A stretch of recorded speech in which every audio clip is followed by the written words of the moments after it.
My Kubrick knowledge is so lacking. Like I've seen A Clockwork Orange, and I've seen 2001: A Space Odyssey, and The Shining, and I think he has like 9 other movies, all of which everybody raves about. Yeah, I need to add him to my list. Full Metal Jacket. You never saw that one? Oh, I did see Full Metal Jacket. That is the one that goes from awesome to dog shit as soon as they leave training camp, right? Yeah, it's about what you think war is going to be like and what war's like. The first part is so that movie rocked. It was so awesome with the Private Pile and all that. And then they get over to the war, and like 20 minutes, 30 minutes into that, I'm like, oh no, I'm losing interest here. It's weird when the second half or the final part of a movie doesn't fit the rest of it. Yeah. I love that movie. Oh, what's you guys the one with the Jew hunter? Inglourious Basterds. Yeah, that one is a great movie, but somehow the second half doesn't fit it that well. It doesn't hold up that well. I remembered liking it more than I did when I rewatched it. I want to do a fucking movie video series with Taylor where we watch movies that I've seen 30 times that he's never seen before because he was, I don't know, forced to play hockey as a child or socialize with girls or something. I don't know what he was wasting his time doing when he should have been watching Terminator 2. But yeah, that movie, The Inglourious Basterds, could have been so much fucking better. I could rant for an hour. It's about the Inglourious Basterds. Name it Shoshana and her love life if you wanted it to be about that. Shoshana's Revenge. Shoshana. Yeah. Make a movie called Shoshana's Revenge. And what did you guys think of Oppenheimer, by the way? I did not see that it yet. I'm waiting. It'll be on Plex. Fuck you guys. Why haven't you watched it? I was watching Barbie. Is it really good? Plex. Oh man, listen. If you're into movies with like dudes packed in small rooms having conversations, this is the movie for you. It's like 3 hours. It's like 3 hours long, and it's like 2.5 hours. It's like dudes in small rooms having a conversation. It's like I loved it. I think it's Nolan at his best, but some people, I assume, they think it's probably like a little slow for some people because it's 3 hours long and there's a lot of time. I also need subtitles. You said that like it might be bad. I love those movies where it's like people talking in the rooms and you're like following the dialogue. So maybe I would like it. I have a Hutch question. Was the audio okay? Christopher Nolan is terrible. Okay. Yes, it was a lot better. Like, so like Tenet and The Dark Knight Rises. It's like Nolan, for some reason, he does this weird thing where it's like he says it's intentional. Like, and Dunkirk was the worst. Like every time Tom Hardy speaks in that movie, he's like, Dunkirk. And like, I have no fucking idea what he's saying. And he says, well, that's intentional. It's meant to be like immersive, but it's just like super distracting. But I want to know what he's saying. It's like, it's not that immersive when I'm having to use my remote constantly throughout turn on the subtitles. I use my wife that way. What'd he say? Is that the one from before? Yeah. I leave subtitles on everything. It's one of the reasons that so I've made this case a bunch of times about sporting events. I get that it's nice to be somewhere and get the feeling of the crowd and everything, but I can't think of very many examples that aren't extravagantly expensive where it's not better to watch a sporting event at home rather than at the event. Like hockey, to me, is number one. For a few $100s, you can get down on the ice, and it's amazing. You get a sense for how big those guys are, especially on the skates. You can smell them. You're so fucking close. It's cold. You get the chill of the ice. Amazing experience. Woody and I paid a few $100s and went to a UFC event. I loved being there. The experience with Woody was fun, but what we got for our money, terrible. If there was a TV above the ring, I would have watched that instead. We did. I remember like craning our neck and like watching a big TV, sitting in our $300 or $400 seat. The best part of that experience, as far as ticket and things we got at the arena, was being very close to Dana White at one point. He approached someone who was like very near us. The friends and family section. So Dana was schmoozing the people we were sitting by. Yeah. So that was neat. We got, very close to Dana. But I kind of feel the same way about, rewind me a second. What were we talking about? You were talking about how you like movies at home, because I got a home theater. Yeah, I've got a big ass nice TV. I got good speakers. I got my bathroom. I'm getting older. I piss pretty often, you know? Yeah. Okay, boomer. I'm just saying, this is a 3-hour movie, and I really like to have a soda and some popcorn in a movie. You can pause it. Yeah, I can pause it. Not but I'm at the theater and I've plunked down this money and I got to get out of my seat and go down through the row because I like to sit in the middle in that perfect little sound spot. it's just so much nicer to be at home with my subtitles on a Chris Nolan movie that's 3 fucking hours long. Well, this is a movie that you should watch with like the full, like crank up the audio and you know put the phone down. Oppenheimer. Yeah. People sitting in rooms. You need like. Well, so the movie is like the first hour is kind of setting up how he got involved with the Manhattan Project, and then the second hour is like the actual Manhattan Project up to the Trinity test, where they actually like, and that's such a fascinating time in human history. Just imagine being there, like for that first test, and what like not knowing if you're going to ignite the atmosphere when you test this bomb. Like to me, that's just such a incredibly fascinating like moment. They didn't know if it was going to ignite someone should have known. Some people thought it would ignite the atmosphere, and I can't remember who said it, but they gave it like a 5% chance or something like that. It's too high of a percent. It's because you're making something really hot, and like maybe a chain reaction where all the oxygen just burns off globally and just kills everyone. The Hadron Super Collider. How close did I come on that pronunciation? Hadron Collider. Hadron. When they first did that, it was another. There's a non-zero chance that we start the Big Bang today. I don't know. We'll see how this goes. No. So what they were worried about, I guess, was they're making little black holes. And so as one does. They better be really little. They are. They're really little because they're hitting those two little particles together, and it's a lot of density in small space. They're collapsing that fabric of space that none of us can wrap our heads around. They make a hole in it. And then it fizzles out instantly because it doesn't have enough real mass to sustain itself, because it was two tiny particles added together, and basically two turning into one, and then a hole happens, right? You can imagine. Yeah, I can imagine. But I think they simulate the Big Bang. Am I watching the wrong YouTube shorts? That's where I get my education from. I think they do lots of different things, but I'm just talking about when they were making the black holes, that people were like, what if the black hole starts eating like the planet, and the whole Earth spaghettifies into a black hole the size of, a subatomic particle? They're like, probably won't happen. Yeah. Quick, make a bigger black hole to consume that one. I didn't know Oppenheimer actually helped to theorize black holes, but the third hour, just so you know, is there's a whole controversy about him losing his security clearance, and he has to go through this. It turns into like a courtroom drama for like the last like hour of the film. So it's kind of weird pacing, but I would hold where the end doesn't fit.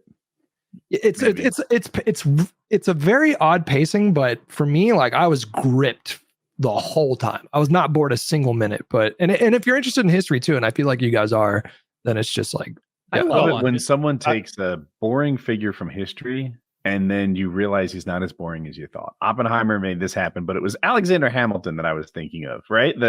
We all saw Hamilton, hopefully, the musical. I didn't see it yet. I'm racist. Not big on musicals. Bunch of there are people who think that those.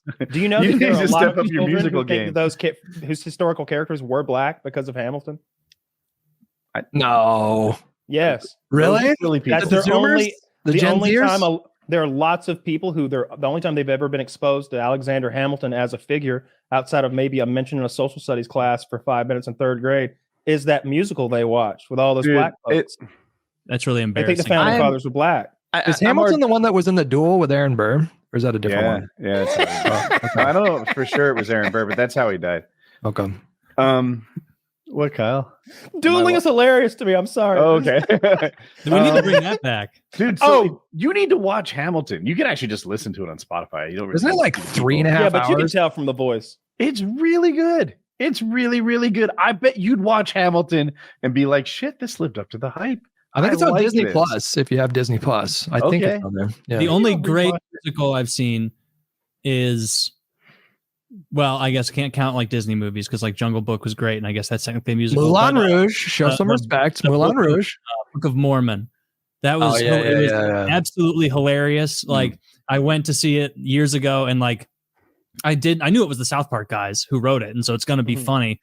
But like I didn't expect like it was a good musical. It was. I didn't expect like the amount of laugh out loud jokes and moments that there were. Hilarious. It was really really funny. So there's my recommendation for a musical. Book of Mormon, very funny. Okay, but Hamilton, This is how Kyle I'm not feels gonna when watch Taylor no, hasn't seen Terminator 2. It's like, how are you missing out on Hamilton? It was like a cultural I just thing. didn't. I just want to take part in the bastardization of Western culture and democracy. That's all. I will agree with you that the cast was distractingly diverse. Like, were they? Yes. I like my cast members to look a little like the people they're representing. Like, did you see Vice? Yes, it's about Dick Cheney, and who played him? Christian Bale. Christian Bale. Yeah. He did a good job. Amazingly good. Yeah, dude, the way that he mimicked, not just the way he looks, but also like the way he moves and the cadence. See, I didn't like that. I thought that should have been Denzel. It was so good. Oh, now I really value someone who can. When they did, was it Cuba Gooding Jr. who did a Tyson film, or maybe he did? I forget. Yes, Radio. I think he made a shitty one. Yeah, Radio. Wow, what a reference! But he really, really looked like him, and that blew me away. When they get like an actor to really look. Maybe I'm thinking of Jamie Foxx. I think did the one that Mike wanted to happen, and then they got some other guy to do some Hulu bullshit that Mike like. Whenever somebody does something Mike doesn't like, he goes public and he's like, they're making a movie about me and I don't like it. I didn't want to work with those cocksuckers. He like lets you know. And his fans would be like, straight, boss, we won't watch. Unsubscribe from Hulu. They fucking Mike over. And that's what happened. I think I'm mixing up my boxing movies, but they did a boxing movie. Maybe it was Will Smith on Ali, where he really, really looked like him. And I highly value when they get the actor to mimic the style of the original person. Hamilton didn't do that. I remember Ali like taking Will Smith aside and being like, asking if they got too much of his sex life in there. He's like, by this time, my Ali impression's great. He did this. He was like, and then they took that to mean that he's like, is there fucking in the movie? Are you showing all them bitches I fucked? All them white bitches I fucked? You're not showing all that, are you? All them white bitches I fucked? You're not showing all that, are you? Because the Nation of Islam don't care for that. And they didn't, to their credit. Oh, I thought you meant that he was going to be like boxing, that he wanted more of it because he's like, I want to look cool. He might have wanted some white pussy right then, but I think what he was saying is he didn't want that to be what the movie was about. You made it look like I only fucked 50 people. That's the discredit to my legacy. Are there any the guy who plays Borat, who he was originally supposed to play Freddie Mercury in the Queen movie, but he wanted to do like a rated R. Like full of gay sex, like tons of gay sex. I think he wanted to suck dick. The studio was like, no, we're not going to do that. He's like, okay, I'm out. And so then they went with Rami Malek. Yeah, this is more about his music, we're trying to go light on the AIDS part of his life. But I've been practicing deep throating all this time. That movie got nominated for Best Picture, and it was, it was like fun, but best fucking. It got nominated for Best Editing, and there's like a scene in the movie where there's like 80 cuts in a 30-second time frame. Like it was not edited well at all. For some reason, anyways, go ahead. I'm done with Marvel and anything that DC. I watch the artsy DC stuff, but that's all the superhero shit I watch. Marvel needs a reboot. No, they're struggling now. They're struggling. Yeah, they're only making $1 billion a movie. Well, I mean, Quantumania, it only made like the least out of all the Ant-Man films, and it should have made theoretically it should have made the most, but you think it was it's good? It was okay, it was all right. I mean, like I just feel like a lot of the Marvel stuff now, it's just hard to capture the magic of like the early MCU, like building up to the Avengers and stuff. It's just I feel like we did finally reach like the superhero fatigue. I feel like that's where we're at right now. Here's what I would do. Good. I would pick one character that's currently still in the Marvel universe, and they're going to be the survivor when everybody's going to die.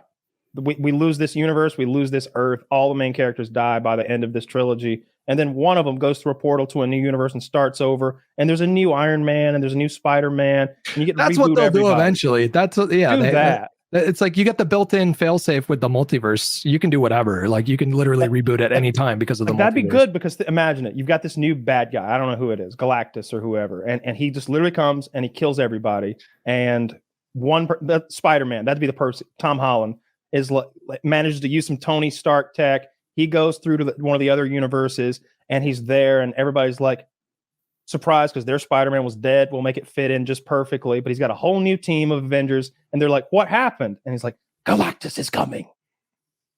Now we start a new universe. Galactus is rumored to be he's rumored to be the villain in the Fantastic Four movie that they're doing. I'll get out of here. They can't make that a movie. That's Fantastic Four was the cornerstone of the Marvel comic page shit, but they're too silly for I think to make a movie of. They keep failing at it. They're doing it. Isn't the stretchy guy in charge of the John Krasinski is the smartest man in the world, and he's stretchy.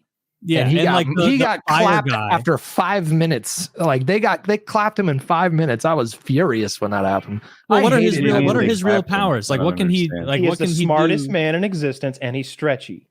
But what kind of stretch? Like what? Big time, like a big stretchy gooey rubber man. Is he like super? Dalsim. Is he super strong? He's like Dalsim in Street Fighter 2.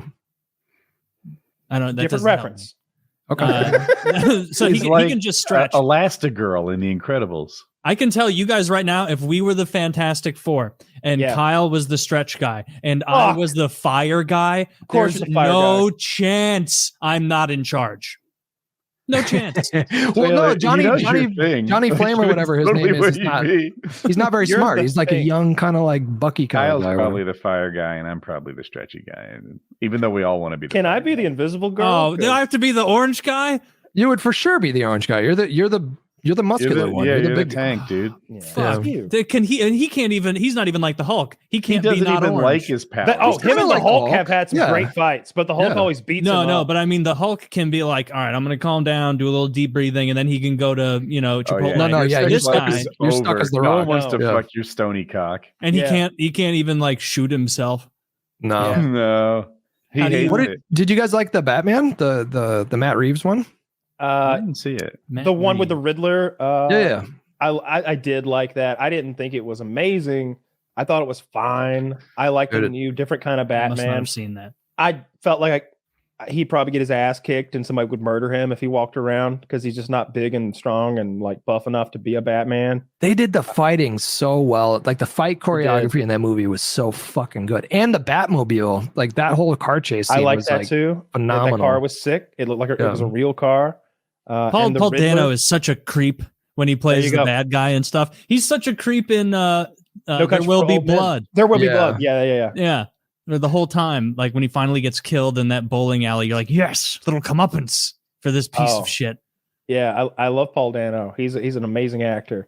He kills it as the Riddler. So yeah, I like that. But God, how many more Batman am I supposed to know? There's so many Batman. I thought it was all right. Keaton came back the other day. I had to watch that shit. He was the only good thing about that movie. I thought he was dead.